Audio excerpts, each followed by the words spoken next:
Now, The Hunt Palmer Show. This is a catastrophe. You are now listening to The Hunt Palmer Show. Brought to you by Renaissance Homes and Pools on 104.5 ESPN Baton Rouge. That's what I wished for when I blew out my candle. Locking down the middle of the day. Live from the Raising Cane studio. This is Hunt Palmer. The floor is yours.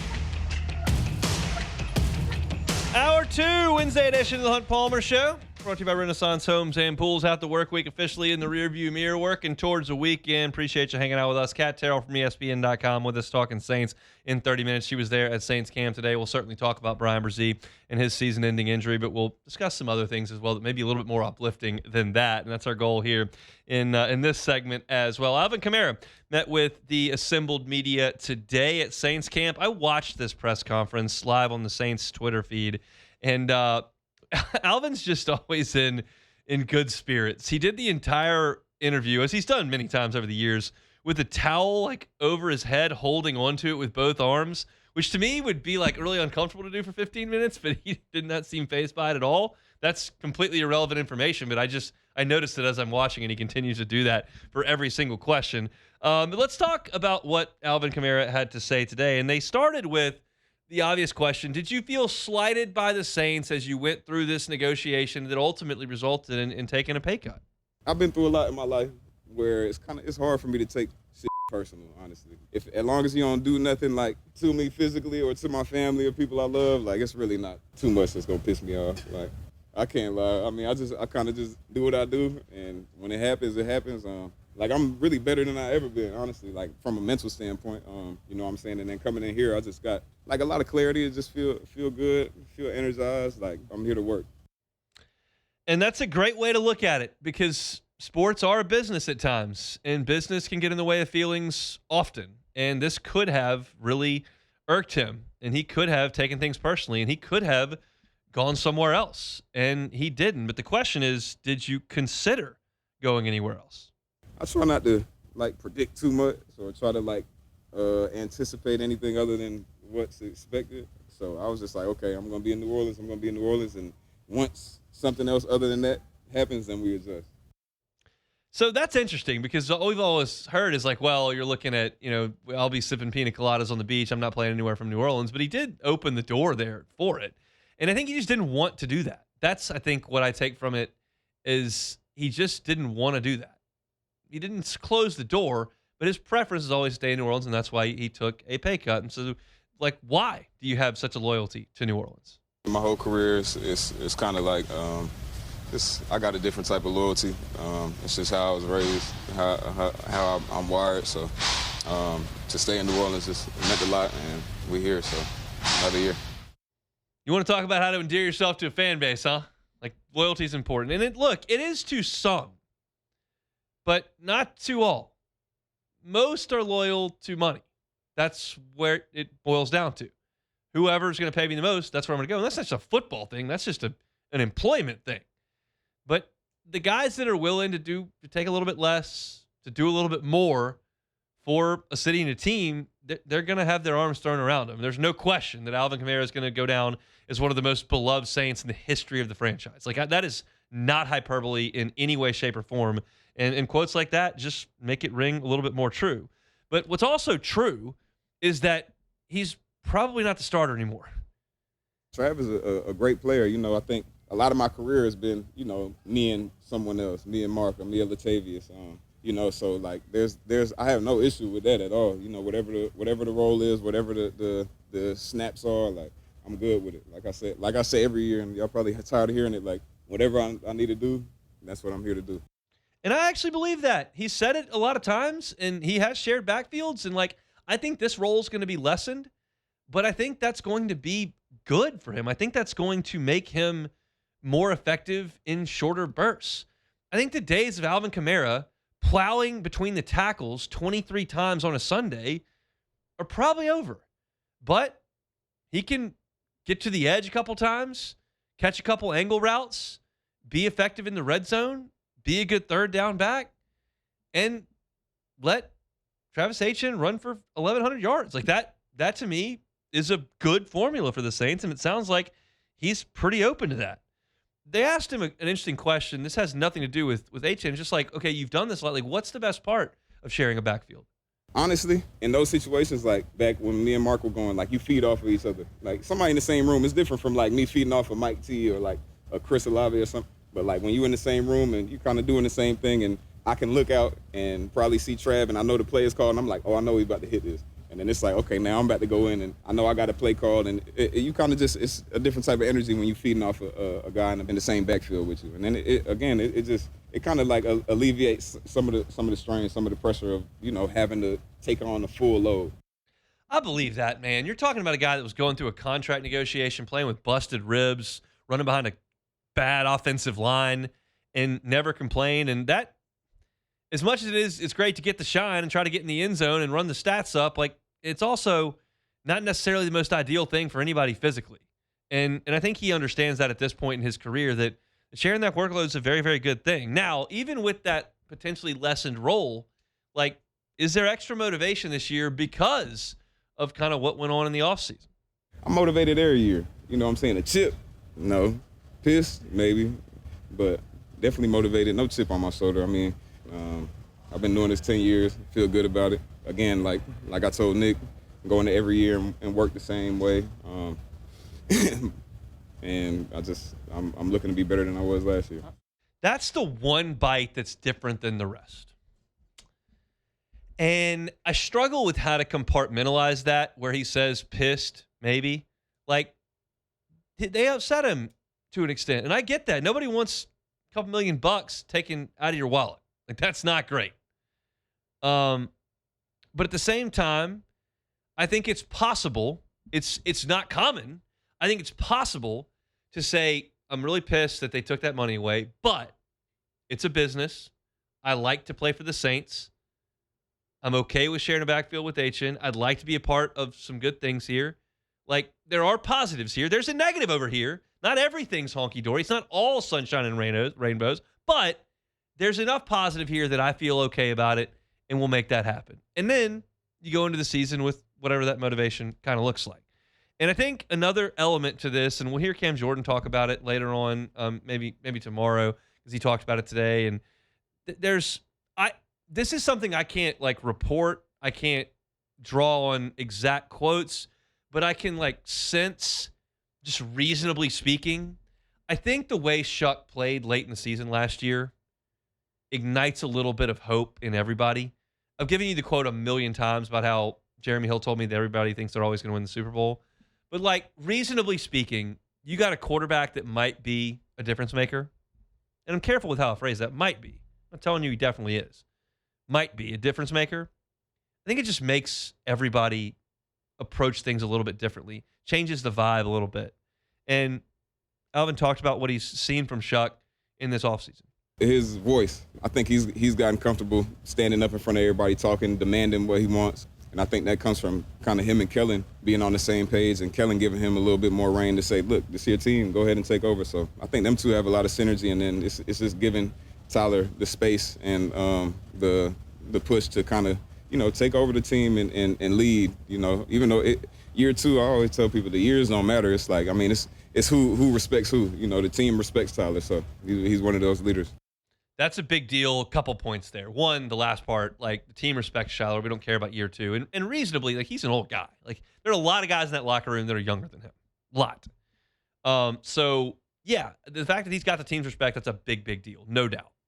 And also, I just don't think that first part where it's his team, he's being a leader, he's standing up in front of the room, I just don't think that first part could have been true this time last year. I guess Spencer Rattler could have gotten up there and led the team, but really? Are you sure? They just drafted a quarterback in the second round. You've never been the full-time starter on this team. You took over for injury. You have started games for this team, but it hasn't been, quote-unquote, your team. So just in saying that, this is different than last year, because last year that element could not have existed within the Saints organization. And now it does. You're hearing it from a guy who watched Drew Brees do it for a long time and then saw a period where it didn't happen and now sees it again. And I think that's, who else would you rather hear that from than Alvin Kamara? He's the bridge beyond Cam Jordan to the Brees era. That's a guy I want to listen to, for sure. And I think that's a really good sign for the Saints moving forward. So Alvin Kamara, a little pissed, but optimistic, in good spirits. here to do a job, understands his role. I think a lot of that very, very positive for New Orleans on day one of training camp. We'll rehash some of this with Cat Terrell from ESPN.com coming up in 15 minutes. Yesterday, LSU added a defensive staffer. Probably didn't draw many headlines, but it might be a big deal. We'll talk about it next. The Hunt Palmer Show. One Bath and Closets. OneBathAndClosets.com is the website. David Vaughn and his team, 30 years, redesigning and remodeling bathrooms and closets. Look, it doesn't have to be a big, huge renovation, a big, huge remodel. They can do that at One Bath and Closets, but it doesn't have to be that. It can be a tub-to-shower conversion. If you've got one of those big 90s-style tubs, you've got an old dingy tub that you don't use, or you don't ever take a bath, but you stand in a bathtub every day to take a shower, why not take that tub out that's taking up all that space and put in a glass walk-in shower and change the aesthetic of your bathroom, change the functionality of your bathroom, add some value to your home, make the bathroom a more enjoyable spot. You can do that with One Bath and Closets. David Duvall and his team will have that conversation with you. It doesn't cost anything to have a consultation. And then they'll do it right the first time and leave the competition behind. Go see the pictures of their great work at onebathandclosets.com. Read the reviews from their satisfied customers and get that free consultation today. It's One Bath and Closets. They're online at onebathandclosets.com.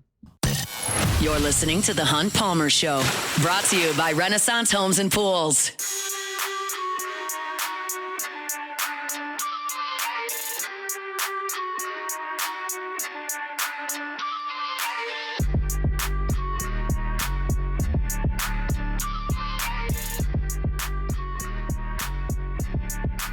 Back here on this Wednesday edition of the Hunt Palmer Show, brought to you by Renaissance Homes and Pools. Let me remind you about my friends at Fabry Chevrolet GMC, FabryChevrolet.com, FabryChevrolet.com, Highway 61 in St. Francisville. The Fabry family has been at this for 35 years, y'all. 35 years in the Baton Rouge area. Why? Because they take care of their customers. They know how to treat people in the buying experience. So many folks have had bad experiences on the lot, right? Pushy salesperson, feel like you're getting taken advantage of, not sure that you're interested, but feeling like you're being pressured. That's never going to happen at Fabry Chevrolet GMC. That's why the Fabry family has been at this for 35 years. You know, 5 locations, 3 brands, and they're thrilled to have the Chevy GMC point on Highway 61 in St. Francisville. So if you're looking for a Chevy Silverado, looking for a Chevy Suburban or a Tahoe, they've got them. If you're looking for a GMC Sierra, Yukon, Denali, they've got them. And you can see them, the entire inventory, online at FabryChevrolet.com. You can sort by new, sort by pre-owned, sort by mileage, price, make, model. It's all there, and you can see what they have on the lot that fits your needs. And then once you kind of see what they've got, you can get up Highway 61 and see them and have that customer experience that the Fabrys have been offering for 35 years here in Baton Rouge. It's Fabry Chevrolet GMC, online at FabryChevrolet.com. Yesterday, Matt reported over at LouisianaSports.net that LSU has made a staff addition on the defensive side of the football in Kevin Scherer. Full disclosure, I had never heard of Kevin Scherer before 3:15 yesterday. Never heard of him. Should have probably. He's been around the SEC, but I had never heard of him. He went to Alabama and left his playing career at Alabama and went to Tuscaloosa County High School, and was an assistant coach there for a couple of years, and then was a grad assistant at Bama from 98 to 2000, back to the high school ranks where he became an assistant at Hoover High School. He took over at Hoover kind of during their heyday of the Jeremy Pruitt era, there in 2007 to 2009. And at that point, made the jump up from Hoover High School to Alabama under Nick Saban as the director of player development. He wanted to get on the field, so after 2012, he became the defensive coordinator and defensive backs coach at South Alabama for the Jags, and then moved over to Georgia, where he was the outside linebackers coach from 2014 to 2017. At that point, he got his opportunity as a defensive coordinator in the Southeastern Conference in 2018 at Tennessee. Then in 2019, was special teams coordinator and inside linebackers coach, moved up to the New York Giants, where he spent the COVID year in 2020 coaching linebackers. Coached linebackers with the Giants again in 2021. He was a co-DC at Georgia Tech in 2023, moved to Georgia State in 2024, and last year was with the Birmingham Stallions in the UFL as a defensive coordinator. So has he been this dominant stalwart in coaching? No. Has he been around a lot? Yeah. Been around Saban, been around the high school ranks, coached 2 years in the NFL, been a defensive coordinator at Tennessee, defensive coordinator at Georgia Tech, worked as a special teams coordinator at Tennessee for a year. So you're bringing in a guy who is 53 years old, has worked for some big names in the Southeastern Conference, and he's coming in a role that has not been defined, but I would imagine is somewhere in the analyst level, right? And so you bring him in as just another set of eyes. And for 2026, like, that's probably not a huge storyline. I think that's reasonable to suggest. I don't think Kevin Scher coming in on July 28th is going to have this huge impact on LSU. But in the staff meetings, on the practice field, with Blake Baker, with Chris Kiffin, picking their brains, understanding what's going on there. And we all believe that Blake Baker is not long for this job. Now, I believe that he will coach at LSU in 2027. That's not rooted in anything other than what Blake said. He said he's taken the next step for him is a forever type step. It's not to Tulane. It's not to Memphis. Those two came calling. They wanted him. Those are great G5 job opportunities. Big cities, reasonable NIL funds, reasonable proven track records, coaches that have gotten jobs. Willie Fritz got a Big 12 job. John Summerall got an SEC job. If you look at Memphis, you've seen guys jump from Memphis to big jobs. Satterfield got the Arkansas job. Mike Norvell got the Florida State job. Like, those are really good stepping stone jobs. And Blake Baker made it evidenced publicly he's not interested. Blake Baker wants the Kirby Smart route. That's not my words. It's his words. He wants that route. He wants to go from coordinator to the big job. Like Will Muschamp went from Texas defensive coordinator, head coach of Florida. Now, that didn't work, but still, that's what he's looking to do. So, to me, that's going to take one hell of a season defensively for LSU and really in terms of achieving for LSU. For a team, for a program to go with a coach with no head coaching experience at the highest level. It doesn't happen all the time. So, I think that he potentially may be here a little bit because you look at the SEC hot seats. Yeah, I'd look at Shane Beamer and say that he probably needs to win some games. You can look at Jeff Lebby and say, yeah, he probably needs to win some games. But is that where Blake Baker wants to go? Are they looking at Blake Baker at Mississippi State and South Carolina? Maybe, maybe not. But we don't think he's going to be here 3 more seasons, right? At least I don't. So the opportunity to bring someone in with defensive coordinator experience, lots of SEC experience. Let me add up the years in the SEC. Bama 10, 11, 12. Georgia 14, 15, 16, 17. Tennessee 18, Tennessee 19. That's 9 years in the SEC. Just deepens your bench. It deepens up the number of guys that are in there. And if you want to create some continuity, maybe that's your next guy. I'm not here to tell you this is a slam dunk, that he's your defensive coordinator in waiting. I would bet against that, actually. I would bet that he's not LSU's next defensive coordinator. But I wouldn't rule it out. You always got to be aware that the next guy needs to be on your radar. If you have a really good college football program, if you have a really good college baseball program, really good college basketball program, your assistants are going to get plucked. Nick Saban dealt with it almost every year. Almost every year. Jay Johnson deals with it almost every year. You get your staff rated. And Blake Baker and Charlie Weiss are going to get hired. They're going to get their next opportunity. Now, for Kiffin on the offensive side of the ball, he can probably handle that internally and then do some interviews and get somebody that's on his page to run his stuff. But he'll be in the ivory tower as all that's going on. On the defensive side of the ball, that's the one you have to get right. This is something I talked about when LSU fired Brian Kelly. Because with Les Miles and Ed Ogeron and Brian Kelly, you were dependent on 2 coordinators at all time. Yeah, Les liked to run the ball, but Les didn't have an offensive scheme. Like, he was going through coordinators that were bringing theirs in. And he certainly wasn't running the defense. So you had to have both coordinators right. With Ogeron, he didn't have an offensive scheme. He liked what Steve Ensminger did, but they said he couldn't hire them, so he went and got Matt Canada. And then got Ensminger to come in, but then they needed Brady to come in. And, he needed Dave Aranda to run the defense. And then he didn't have Dave Aranda, and then all of a sudden it ended up with Bo Pelini, and it's a disaster. And you can't plug all the holes enough. And Brian Kelly, has an offensive philosophy, but he needed Denbrock to run it. And then Denbrock left, and he had inserted Sloan. It didn't work.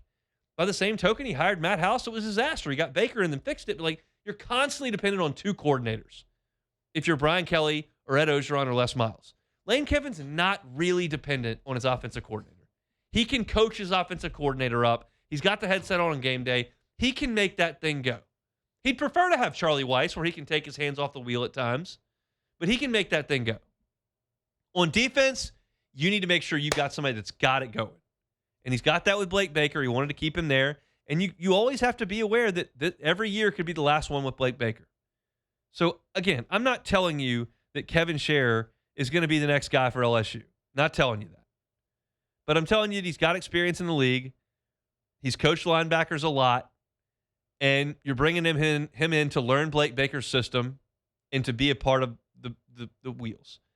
Perhaps Kevin Scherer was just looking for a job and called Lane Kiffin and said, hey, can I come in? I don't need a lot of money. And he said, sure, come on in. I don't know that. It's possible. But it's also possible that Lane Kiffin is looking at a guy with that kind of experience going, hey, come on in and learn this, and we'll give you an opportunity potentially at some point. We'll see. It's just a thought. But not headline news yesterday, but just wanted to file away for another day. Kevin Scherer going to join LSU staff. We're not sure in what capacity, but he'll be on the defensive side of the football. Hat tip to Matt for getting that up on LouisianaSports.net yesterday. All right, let's talk some Saints. Kat Terrell was at training camp today. She was there for listening to a lot of Saints talk, including Kellen Moore, Cam Jordan, Tyler Shuck. We'll talk to her about all that when we come back. The Hunt Palmer Show. Swing Easy Golf Club in Baton Rouge, swingeasygcbr.com, swingeasygcbr.com. Just have some fun at Swing Easy. That's what I like to do. When we had our competition a couple of months ago for their summer league, I got there before everybody at Swing Easy, and I had my clubs with me in the car, so I walked in. I just fired up Cypress Point, and I played the back nine at Cypress Point, which is gorgeous and has these two awesome par threes out over the ocean. And I was going to finish that 9 holes until they showed up. I was going to finish that 9 holes in 25 minutes. If you'd like to play golf a little bit more quickly, play Pebble Beach or where they give that green jacket out every April, challenge yourself on those courses via the simulator. Go by and do it. It's quick. It's fun. It's air-conditioned. They got cold beers, seltzers in there, glass of wine. You can turn on the TV, comfortable seating, Wi-Fi, the whole deal. Bring some friends. Go by yourself. It's a great way to enjoy some golf without it being 105 or dealing with public tee times that are tough to get. And it just kind of minimizes all that. It just boils it down to golf. I love it. It's on Segan at Perkins. It's Swing Easy Golf Club. Check them out online at swingeasygcbr.com. This is the Hunt Palmer Show, brought to you by Renaissance Homes and Pools.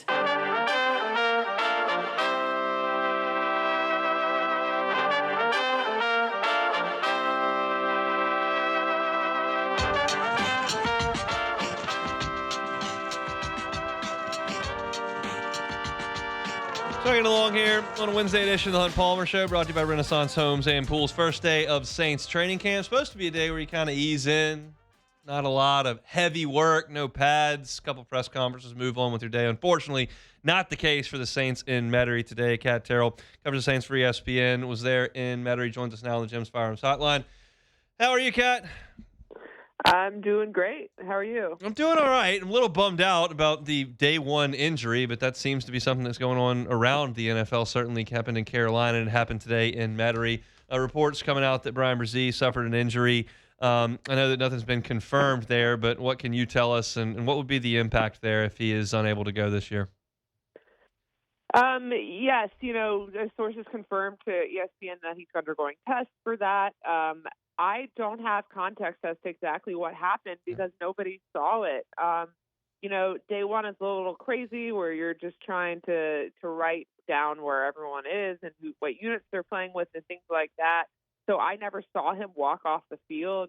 I didn't see any commotion. And, Kellen Moore was he's always in a good mood, but he seemed completely normal afterwards. So I don't know how much he knew. So, ACL injuries are interesting. The first time I ever saw one covering a game, I didn't realize that players can just walk off the field. And then you'll find out later they had a serious injury. So maybe that was one of those things that happened with him. But it's very unfortunate. He was going to go into his third full season as a starter, fourth year as a Saint, key part of the defensive line. I really hurt for him. It's always tough to see a player go out day one. No question. So then you look to like kind of what's behind them. Certainly Devon Godshaw is right there, and then you look to the edges, and the Saints have invested 2 early draft picks the last 2 years in defensive linemen as well. Like, kind of who's next up for them if Brzee is out for an extended period of time or the whole season? Yeah, ironically, Mickey Loomis was talking yesterday just about how they're really going to have to rely on some young guys this season, and they need some of these younger guys from the last 2 draft classes to take a step forward. And he wasn't talking about the defensive line at the time, but that's exactly what's about to happen. They're going to have to potentially rely on Christian Miller, who's a rookie this year, or Burton Broaden, who was drafted last year.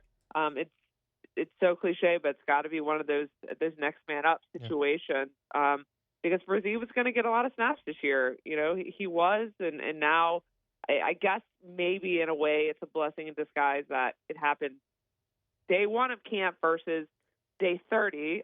It gives him more time to recover from next year, and it gives them time to figure this out, because Kellen Moore was saying yesterday the first few days are more about installation versus where they're going to put individual players. And so now they've got time to figure out what young guy is going to step up. On the guys that are on the field, Alvin Kamara is a guy y'all talked to today. He seemed to be in pretty good spirits, and then he said that he was maybe a little bit pissed. What did you take from the Alvin Kamara press gathering? I thought that Kamara was in good spirits. I think he knew he was going to be asked a lot of questions about this contract situation. And it's never easy as a player to have to be in a situation where you take a pay cut. It's always a tough pill to swallow. And he mentioned he's talked to a lot of other players about this contract situation throughout. He talked to Cam Jordan, who went through the same thing. I think he said he talked to Mark Ingram. Obviously, he's talked to Teron Armstead. So he leaned on a lot of players, but at the end of the day, he decided New Orleans is where he wants to be in perhaps a kind of different role than he's had the last few years. I think if they can find the fountain of youth with Kamara, then they can have a fantastic situation between him and Travis Etienne. As Kamara has pointed out many times, some of his best production came when he had another running back to kind of bounce things off of, like Mark Ingram. Like Latavius Murray, and that he was younger then. Now he's 31, but I am interested to see how these 2 players can work together. Catherine Terrell's with ESPN, joining us here on the Jim's Firearms Hotline, talking some black and gold. Tyler Shock is another one y'all were able to hear from today. Candidly, I haven't seen or heard any of that, so I'm just going to kind of ask an open-ended, like, what was it? What were his spirits like, and how different is today as opposed to 365 days ago when he was just a rookie that was fighting for a spot? Well, first of all, I love the honesty. Yeah, had none of it. They actually have not put up the streams of those press conferences today. Sometimes I rely on the streams because sometimes I'm like 5 people back in a scrum and Sure. my audio is terrible. So I was like, where's the streams go? So just to kind of recap what he said, I thought he sounded like a leader. 1 year ago, he's just the guy who was fighting for potentially the starting job, but we knew that was going to be a tough sledding at the time with Rattler already being in the system for a while. Now, he's sitting here talking about how he worked out with Drew Brees. He talked about how, he paid for his teammates to go out to California. But I also think that he kind of kept turning it back to the team. He's doing all the right things, but, as he pointed out, he started 9 games last year. That's a small sample size. It doesn't translate to success this year, but he had a good piece of advice from Brees about those workouts they did in California. Brees basically told him it all starts right here, getting to know your teammates, establishing chemistry, the things that happen this season. If it goes well, maybe it's traced back to that time spent together before training camp started. So I thought that was all really interesting, and just the little we saw today, I thought he had a good day. Yeah, and that's the deal. Like, I'm going to ask you a couple of questions about on the field stuff, but I think we all realize that nobody's got pads on, and it's the first day of just getting out there and getting a little bit of a sweat, which doesn't take all that long, but that's kind of what the point is. So Jordan Tyson was out there, we understand. What did you see from him today as he was really eased in over the summer? I thought he looked good. He participated in 7-on-7s and 11-on-11s, and that's a big step for him. The Saints have kind of had bubble wrap around him this whole offseason. It was a weird situation where he showed up in minicamp, practiced totally normally, and then the next day he wasn't practicing. And obviously when you have a player that comes in with injury concerns, that just sets off so many alarm bells, the fan base, the reporters watching. So the fact that they opened training camp and he was just participating as normal was such a good sign. And so we'll see kind of how they handle him going forward, but it does seem like the bubble wrap is off, and he's going to be allowed to do things just like the rest of the receivers. That's great to hear. As far as the backfield goes, Devin Neal and Kendre Miller both coming off of injuries. We were told yesterday they'd be kind of a full go today. What'd you see from them? Yeah, I thought this was a great day for Kendre Miller. He tore his ACL back in October, and Miller has had a rough go of it during his entire tenure with the Saints. He's had injuries. I think he had a hamstring injury day one in training camp back in 2024, a couple of years ago. Sorry, they blurred together. Sure. And so the fact that he's out there day one, didn't start on PUP, was with the twos, was able to seemingly do everything, didn't look like the injury was holding him back. I think that is such a relief for him, I'm sure, because he's going to have to fight every rep to make the team now. I mean, he just is with the history. And so I think it's a good start, but he's just got to stay healthy. And then you mentioned Devin Neal. Yeah, Devin Neal also, I think, was with the twos. Travis Etienne and Alvin Kamara split time with the ones. So we'll see if they mix and match that at all. But right now they're second team, and so I think they're just going to be fighting for reps. And the last one, Chris Olave was out there, we know, but did not participate in team drills. It was apparently a contract situation. You've talked to Mickey Loomis a lot over the years and gone through these type of situations this type of year. What's your read on this one? I will say I feel like this is the least contentious major contract situation I've seen in a long time. It has all the makings it could have been contentious, especially when you're dealing with a contract situation where obviously one side is going to use your injury history against you. That's never great. But from day one of this offseason, Olave has been with the team. He's been participating. He was out there in California. He said all the right things. He's never had a negative thing to say. And publicly, the Saints also have not had a single negative thing to say about him. So this just seems like something that's going to be resolved. I don't know how fast it'll be resolved, but it's going to get resolved.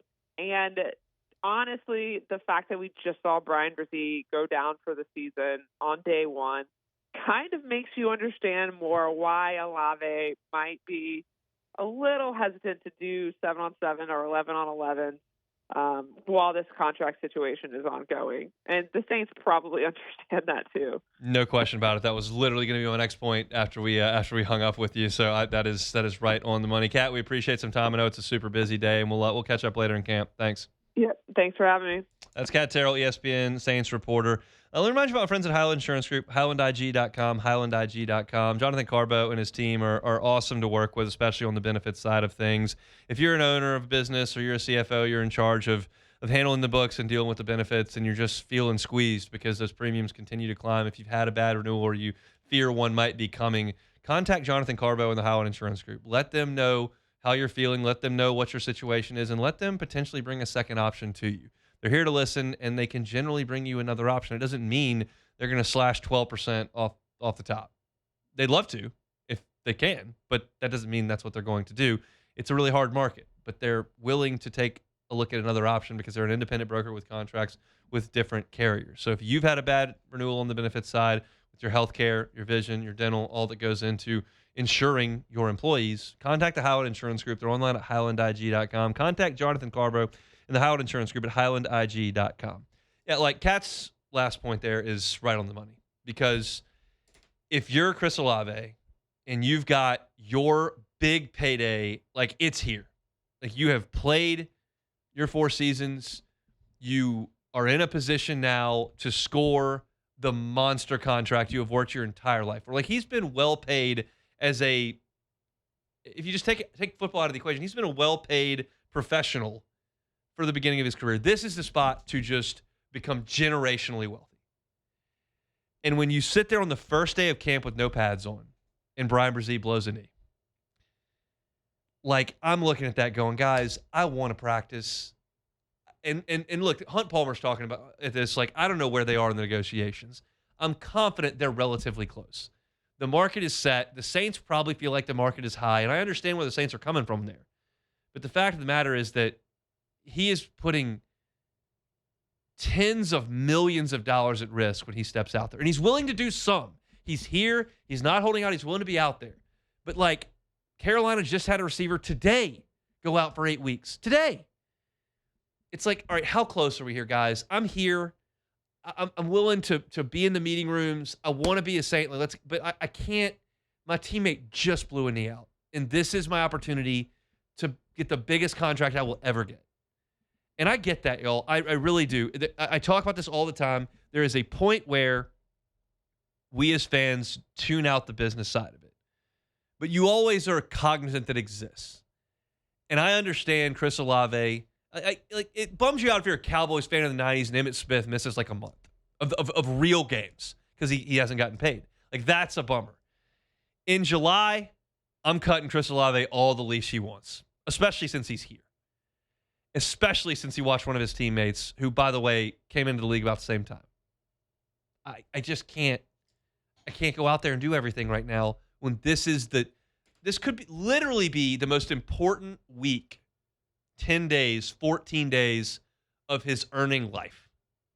I'm going to cut him some slack on that, and hopefully the Saints can get it to the finish line. That's the way I feel about it, at least. We'll come back and close out the show next. The Hunt Palmer Show. Lifetime Roofing, lifetimeroofingla.com, lifetimeroofingla.com. Look, they're a Baton Rouge-based roofing company that services the entire state of Louisiana, plus Houston over there in Texas as well. They've got their core values, which are customer service, quality, and integrity. They take pride in setting themselves apart from other companies because they're involved in the community that they're serving. Multiple roof giveaways every year, BCA awareness, military giveaways, and certainly give those roofs away to those in need as well. They understand that at times the roofing business is a service industry. They're coming to help, and they understand that they're serving a community. So go with a local company if you need a roof inspection.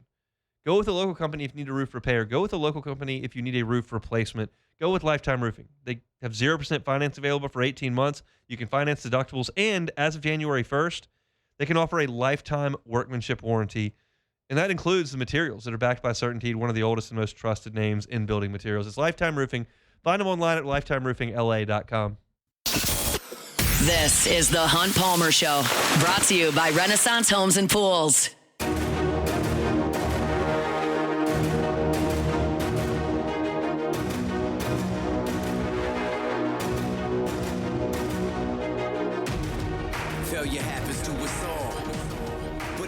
I always tell you that Renaissance Homes and Pools is a great way to get that pool of your dreams, right? But maybe you've already got a pool, but it's 10, 15 years old. Well, plaster usually has to be redone every 10 or 15 years. So what Renaissance Homes and Pools can do is remove and reinstall new plaster. If it's fading or it's peeling, they can come out, remove the old, reinstall the new, and you don't even have to remove the waterline tile. It could be a good time to do that since you're updating your pool, but new waterline tile and plaster can make your pool look brand new. It's a remodel that could expand to the decking, to your pool equipment. Maybe you add automation to control pumps, heaters, lights, valves. You can just freshen up the entire look of your pool if it's 10 to 15 years old. Renaissance Homes and Pools does that. Reach out to Joey. I give you his cell phone number every single week. It's the owner of the company's cell phone number. You get it. And you reach out and say, hey, I need to do a remodel of my pool. 225-252-7745. Again, that's 225-252-7745. That's Joey Blanchard at Renaissance Homes and Pools. You can find him online at builtbyrenaissance.com. Take it or leave it. Take it or leave it. Take it or leave it. Take Take it or leave it. Today's hottest stories in sports, news, and sometimes even Hunt's life. The question is, will he take them or leave them? All right, so Tennessee star linebacker Arion Carter has been suspended for the first 2 games by the NCAA because he returned to college football after his agent paid for a $427 flight to an NFL pre-draft training facility. So is the NCAA back on their old ways? Take it or leave it. I'll take it. I'll take it. It just doesn't appear to me there's a lot of common sense that's applied in a lot of these cases. That seems like a really harsh penalty for $400 when you're talking about guys that are making $3-4 million at quarterback and 6 figures and low 7 figures at other spots. If Tennessee was playing 2 patsies, then you wouldn't care, but they're playing Georgia Tech, so we'll see. That's a bummer for them for sure. I would imagine that's probably not the most reasonable punishment. For $427 when these guys, $400 is chump change to them nowadays. So I can't believe this. Couldn't even believe it was a real headline. I had to go actually look into this. Yep. So Tommy White is a starting third baseman for the Athletics, and he went 4 for 4 yesterday at the plate with 2 runs, but also Gage jumped, tossed 6 shutout innings for 7 Ks as the A's beat the Red Sox 4-3. So is LSU putting out the most pro-ready young players? Take it or leave it. I'll take it. I mean, Tommy, 2024, jump 2024. I mean, Cade Anderson's ready to go, and it's interesting. Let me talk about this on a show later this week. The Mariners are shopping Emerson Hancock, who's one of the guys in their rotation. I think what they're thinking is if we can trade one of our rotation pieces and get a bat, we'll just plug Cade in, and he'll be the next guy. I don't know that, and have to see if that actually happens. But Cade looks ready. Ianson looks about ready to come in and help out of the bullpen. And obviously we know what Skeens was, and Dylan's swinging the bat great as well. Along. So it's it's good times for LSU in the big leagues right now. There's no question. And Tommy going 4 for 4, that's a heck of an effort. He's a really good hitter. Do we know any update on Trey Morgan? Is he close, or is he like nipping at the bud? So he was hurt. Okay, he was hurt for a lot of the season. He just came back. His first game back, he hit 2 home runs, and he set a minor league record. Not a record. Set a minor league personal best in home runs this year, even with the injury. So the power's starting to come a little bit for him. Tampa, I don't know where they would put him right now, but that's an organization that loves versatility and moves guys around a lot. So we'll see. He's in AAA, and he's swinging the bat well. I think he'll get a chance at some point. It needs to happen quickly because he's getting older, but it needs to happen. All right, so Crumble Cookie has revealed a Flamin' Hot Cheetos-inspired cookie. It's a lime sugar cookie topped with tangy cream cheese frosting and a crunchy, spicy cheese crisp. So is Crumble Cookie making anything at this point? Take it or leave it. I'll probably take that. I'll take it. But I'm not taking the spicy cookie. I'm not eating a spicy cookie. I want my crawfish spicy. I want my gumbo to kick. And that's really about where I stop on the, I need spicy food. I don't need my wings to be spicy. I don't need, fried chicken to be spicy. Yeah, I can't do that either. No. I'm a mild person by nature. I want my crawfish kicking. I want my gumbo kicking. But my cookies, I'm out. I just cannot believe that out of all the things that we could have possibly put together. I know yesterday we talked about a Pepsi body scrub, but this is where I got to draw the line. We're talking making hot Cheeto cookies. Come on, Cheetos are on everything these days. Ballparks are putting them on everything. They're and they're putting little cheese in the Cheeto. They're putting macaroni and cheese in the Cheeto puffs. If I was a Shreveport restaurant, I would just, for trolling purposes, boil crawfish and then dust them with hot Cheetos just so the South Louisiana people would go nuts. Because they would. They would go nuts. They go nuts at Shreveport anyway. Might as well just troll them. That's what I would do. Listen, I have respect for the 318. Shout out to the 318 greats out there, especially if you're listening right now. Shout out to 318. So that's it for Take It or Leave It. All right, that's it for Take It or Leave It. We're brought to you by Renaissance Homes and Pools. Again, online at builtbyrenaissance.com. Fast-moving show. Bummer of a start to the show. It's just one of those shows where I had the whole thing mapped out, and then you get the news 5 minutes before the show starts that Brian Brzee is out for the year.